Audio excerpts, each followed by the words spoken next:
This is sugarcane, right? This is sugarcane, okay? This is a tree, all right? So this tree has probably been here for 20 years, 30 years maybe, right? And this is the soil, the original land level that the tree has grown on, which means 20, 30 years ago, this was the original level of soil. You can see on the right side here, where the sugarcane is, it's higher than the soil here. Yep. At the side, it's probably, you can see maybe about 15, 20, 30 cm or so, but when you go inside, it goes to about 70 centimeters. Okay. The moment you have topsoil growing like this in your sugarcane, what happens is that your percentage sugar goes up, your Brix goes up. This also means your water holding capacity goes up, which means they can plant early. Usually they want to plant, depending on where the sugarcane place is, right? They need to move heavy machinery in to basically do all the planting. You can only do that when the soil is not mud. If it's mud, you can't move in. If you move in, you end up like the Russian tanks in Ukraine get stuck, right? But when you have soil like this, okay, you can basically plant early. Okay, you plant early, you have a much longer period of photosynthesis, you have a much higher sugar output. And usually for sugarcane plants, I mean, I can't show you from here, but for sugarcane plants, right, usually the sides here is much higher. And then on the insides, you have a lot of places where you got huge patches where all the sugarcane is dead. The reason why is because fungal issue, less sunlight in the center, that sort of thing. What we are doing here, okay, is why is it that we have a better result? Okay, actually, it's very straightforward. Our technology is based on photosynthesis underground. Yeah, we are using bacterial level photosynthesis that is written in this equation here. Bacterial level photosynthesis, okay?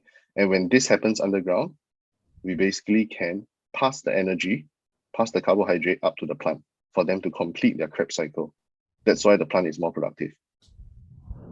Okay, so I've avoided a lot of technical things. Yeah, that's good. But, yeah, I've avoided a lot of technical things, but the moment you can jack up, basically we hack photosynthesis, okay? We hack photosynthesis by hacking the soil. The soil improves from here to here. There's more photosynthesis here. Obviously, the plants grow better. Yep. So this is what I mean by growing topsoil. This case, for example, sugarcane plantations cannot be irrigated, right? So this is same piece of land in Australia, 2017, 2021. Note that these 4 years in between are drought years. Okay.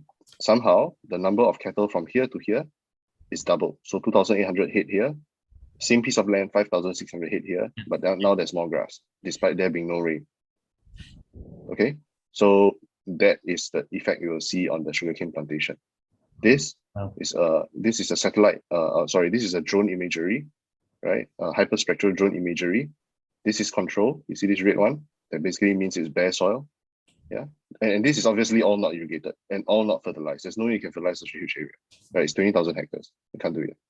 So this is a control. This is when you use VRM for 1 year, these 2 blocks. Then these 2 blocks is when you use VRM for 2 years. Notice it's very sharp, like a pixel. What are all these black lines? This is actually the fence. So the machine can't cross the fence to throw humus out. Right? So it shows almost a 1-to-1 correlation in change, despite it being exactly the same soil profile. Okay, phosphate.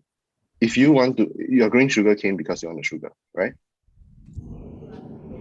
In this reaction, green plant photosynthesis, it's not stated here, but you can only do this when you have available phosphate, okay?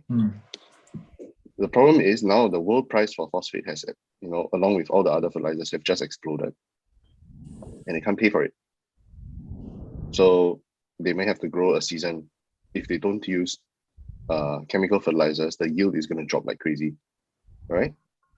What we do over here, however, is that there's an opportunity that, they press the sugar cane, right? Just for the juice so they can make the sugar, right? What happens to the stuff that they throw away?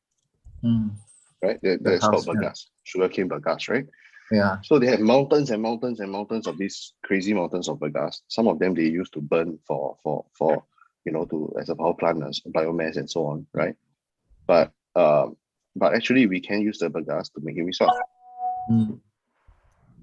It's absolute waste. But the reason why we can't do it is because if we did it, we would replace their need for phosphorus fertilizer at that time.